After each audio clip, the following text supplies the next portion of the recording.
बिस्मिल्लाहिर्रहमानिर्रहीम। अस्सलामु अलैकुम। सामीन इकराम, सूडान में दूसरी फौजी हुकूमत का क़याम। इब्तदाई हिकमत अमली।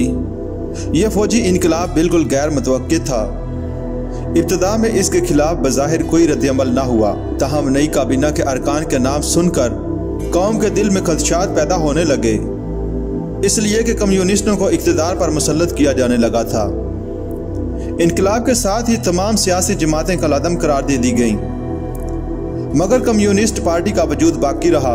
बाबर अबादुल्ला को वज़ीर आज़म मुकर्रर किया गया, जिसने अरब इत्तेहाद और आज़ादी की तहरीकों की हमायत के प्रोग्राम का ऐलान किया। अक्टूबर ने अल-नमीरी खुद ही वज़ीर आज़म भी बन गए और बाबकर ने वज़ारत खारजा का कलमदान संभाला। जनूब के मसले पर फौरी तवज्जो दी गई। जून 1969 में हुकूमत ने जनूबी इलाके के लिए मुत्तहिदा सूडान के अंदर रहते हुए इलाकाई खुद मुख्तारी के प्रोग्राम का ऐलान किया। जनूबी अमूर से मुतल्लक अलग वजारत कायम की गई और एक कम्युनिस्ट जोसेफ गैरंग को इसका वजीर बनाया गया। इसके बावजूद बगावत में कमी ना आई और ऐनिया निया की शोरश जारी रही।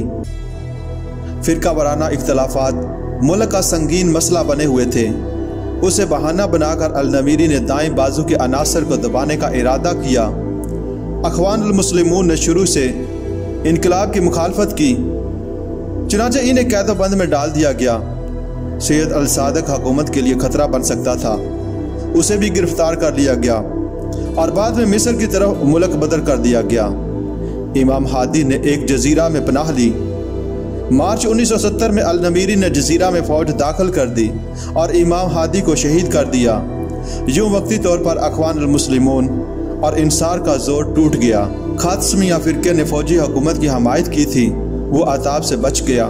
फौजी अफसरों के जहन में कोई मुतालिका नस्बुल ऐन नहीं था और उनके अंदर इख्तलाफात मौजूद थे। दूसरी तरफ यूनिवर्सिटी में इज़्तिराब बढ़ रहा था, वहाँ अखवानुल मुस्लिमून छा चुके थे, इसलिए हुकूमत की हिकमत अमली की खुला मुखालफत होने लगी।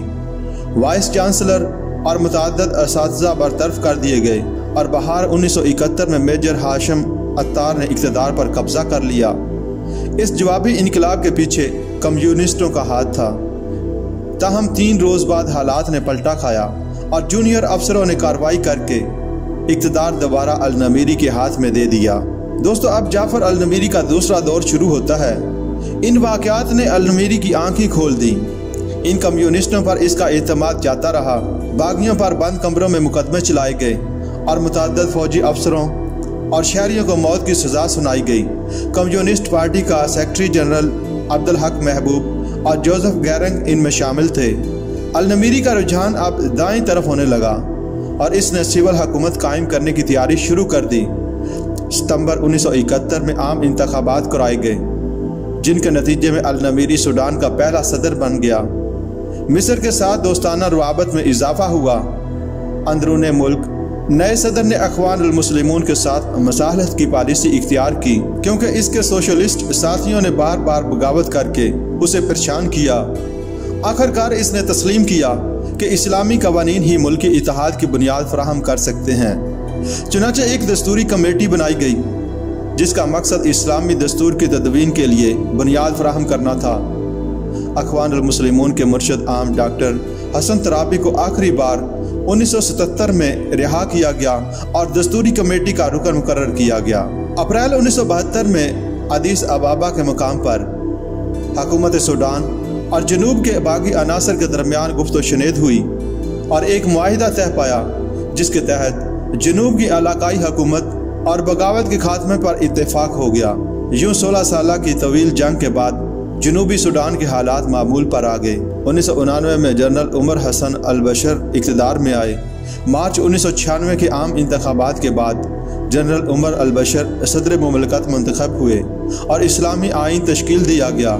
सूडान में हिज़्ब इख्तिलाफ को जमहूरी आज़ादी हासिल है। 1997 में हुकूमत ने हिज़्ब इख्तिलाफ के साथ एक समझौते के नतीजे में हिज़्ब इख्तिलाफ की पेश करदा बेशतर शराइत को मुल्की दस्तूर और कानून का हिस्सा बना दिया, जबकि 1 जनवरी 1999 से नाफज होने वाले नए सियासी निज़ाम के मुताबिक सियासी जमात साजी का मुकम्मल हक तस्लीम कर लिया गया। जनवरी 2001 में सदारती इंतखाबात मुनक्कद हुए। जिसमें जनरल उमर हसन अल बशीर दूसरी मरतबा सदारत पर फाइज हुए।